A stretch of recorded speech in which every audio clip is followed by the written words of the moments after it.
Frédéric Lenoir. J'ai beaucoup aimé ce livre d'entretien avec la journaliste Marie Drucker sur ce thème magnifique et ce titre très simple de Dieu, livre paru aux éditions Robert Laffont. Et dedans, vous concluez en quelque sorte toutes ces questions qui font vraiment le tour un peu de l'histoire de Dieu dans l'humanité par une réflexion que je trouve très intéressante sur la spiritualité laïque, ce qu'on pourrait appeler l'émergence d'une spiritualité laïque. Est-ce que vous pouvez nous en dire quelques mots? Oui, parce que Marie Drucker me pose évidemment la question, est-ce qu'on peut avoir une vie spirituelle si on ne croit pas en Dieu? Et le livre déjà montre, puisqu'on parle des spiritualités d'Asie, qu'il y a dans le monde tout un certain nombre de cultures, de civilisations, qui ont développé une spiritualité sans Dieu. Donc déjà l'existence en Chine, dans le monde bouddhiste notamment, dans le monde chamanique, d'une spiritualité puissante, avec des ramifications très profondes, avec des enseignements extrêmement riches, sans l'existence, sans la croyance dans l'existence d'un Dieu personnel, créateur du monde, montre qu'on peut avoir une spiritualité sans Dieu.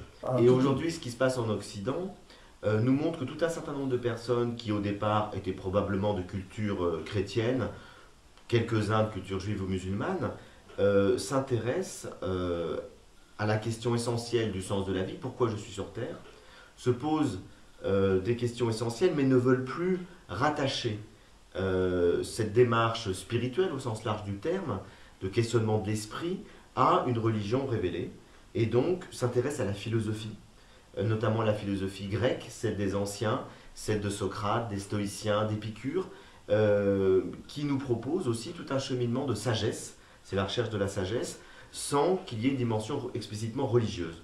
Ce sont aussi des gens qui vont s'intéresser aux spiritualités asiatiques, notamment au bouddhisme.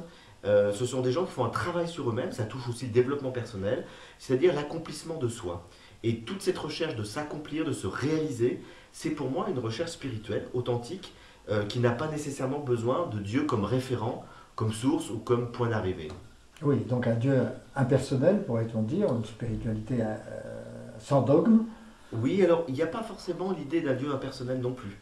C'est-à-dire qu'il peut y avoir soit l'idée d'un divin impersonnel, qu'on peut retrouver effectivement dans un certain nombre de courants spirituels, soit la question de l'absolu, de la transcendance, de Dieu, du divin, n'est pas posée, n'est pas présente.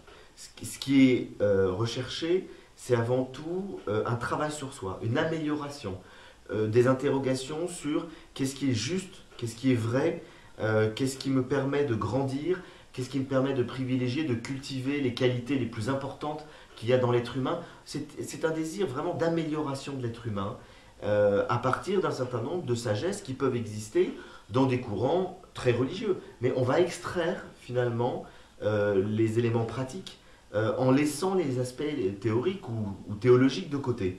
Ce qui fait qu'on peut trouver des gens qui vont aller emprunter un peu au bouddhisme, un peu à la philosophie, même au christianisme, des éléments de sagesse, je dirais pratiques, qui permettent encore une fois de s'améliorer, de donner du sens à sa vie. En même temps, ces parcours-là sont complexes, c'est-à-dire qu'ils ne sont jamais figés. Notre rapport à la transcendance, à la spiritualité, il évolue tout le temps. Donc à un moment donné, on peut être plus engagé dans la méditation bouddhiste et puis on va redécouvrir ses racines chrétiennes et à ce moment-là, on va relire les évangiles et ça va donner un nouvel élan à notre vie spirituelle. On va faire un stage chamanique et on va s'apercevoir qu'on va vivre une expérience de transe qui va nous bouleverser et à ce moment-là, on va vivre un peu différemment sa vie spirituelle. Donc je dirais que au gré des rencontres, au gré des lectures, au gré des maîtres qu'on peut éventuellement rencontrer, un parcours spirituel se construit et ne cesse d'évoluer. Et parfois, il se passe toujours dans une spiritualité sans Dieu, et parfois il peut y avoir, j'ai rencontré des gens qui à un moment donné ont rencontré Dieu ou le divin dans leur vie, après un parcours assez long. Tout peut arriver dans tous les sens.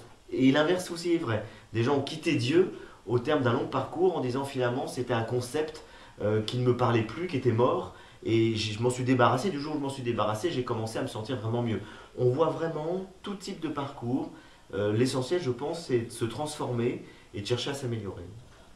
Et à un moment donné où on sent des crispations identitaires et religieuses assez fortes, avec des fanatismes qui reviennent, enfin qui augmentent, pourrait-on dire, des intégrismes, etc., cette espèce de spiritualité très individualiste, quelque part, est-ce que vous la voyez comme une sorte de pendant, équilibrant un peu Je crois que la quête d'une spiritualité profonde, personnelle, a commencé avant les retours identitaires.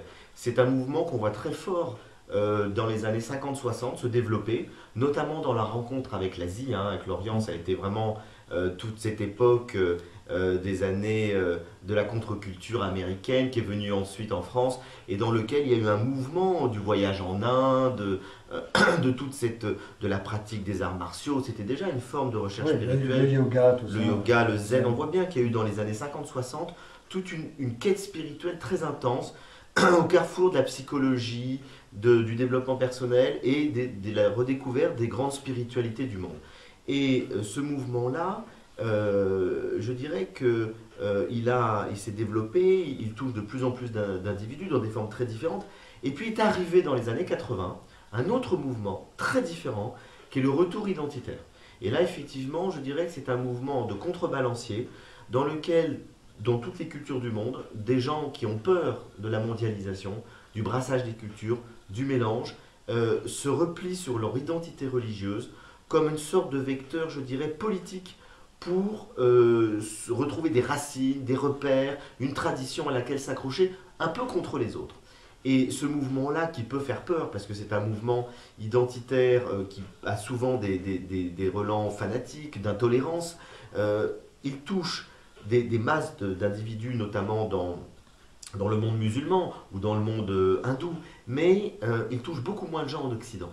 Et on voit que notamment en Europe, je dirais que les mouvements extrémistes ou identitaires, etc., sont très minoritaires. Dans un pays comme la France, par exemple, pour quelques dizaines de milliers de catholiques un peu intégristes, etc., qui sont très visibles, parce qu'ils vont manifester contre des pièces de théâtre, parce qu'ils ont une visibilité beaucoup plus grande qu'avant, vous avez beaucoup plus de gens qui sont dans une recherche spirituelle très large, qui s'intéressent à la philosophie, au sens de la vie. Donc je dirais que les proportions ne sont pas du tout les mêmes en Occident. Évidemment, les choses sont différentes dans d'autres régions du monde. Je sais que vous aimez beaucoup Maître Eckhart. Pour conclure, un petit mot sur cette formule magnifique, le fond de l'âme et le fond de Dieu ont le même fond. Est-ce que justement toute cette recherche du calme intérieur, du silence intérieur, etc., Je crois qu'on est passé depuis quelques années à tout un certain nombre de grandes métamorphoses dans les représentations de Dieu ou du divin, et que l'une des principales d'entre elles, c'est qu'on ne recherche plus Dieu à l'extérieur, dans le ciel, mais à l'intérieur de soi. Et qu'on soit chrétien ou non, qu'on soit croyant en un Dieu personnel ou pas, on recherche Dieu ou le divin au plus profond de soi-même. Et donc on redécouvre les exercices de recueillement, de méditation, de prière, parce qu'on sait que c'est dans le silence du cœur, c'est à l'intérieur de soi que l'on peut faire cette rencontre avec l'absolu. Et on le cherche de moins en moins dans les processions des églises, dans les temples, les synagogues. Et ça, je crois que c'est un mouvement d'intériorisation très profond qui, comme vous le dites très justement, finalement nous ramène au grand courant mystique, notamment du christianisme, et au grand courant apophatique. Je crois qu'un des grands mouvements de la spiritualité aujourd'hui, c'est à l'image de ces courants de théologie dits apophatiques, c'est-à-dire négatifs, qui ne veulent pas nommer le divin. On cherche de moins en moins à nommer Dieu, à parler de Dieu, mais de plus en plus à en faire l'expérience, à le goûter, à vivre de cet absolu qui nous transforme. Et je crois que c'est un vrai progrès dans la recherche spirituelle parce que cette recherche d'expérience est authentique et on a trop parlé de Dieu. C'est un concept saturé, on s'est trop tué au nom de Dieu, on s'est trop battu au nom de Dieu. Donc autant éprouver quelque chose qui nous permette de donner un sens à notre vie plutôt que de se quereller sur des mots.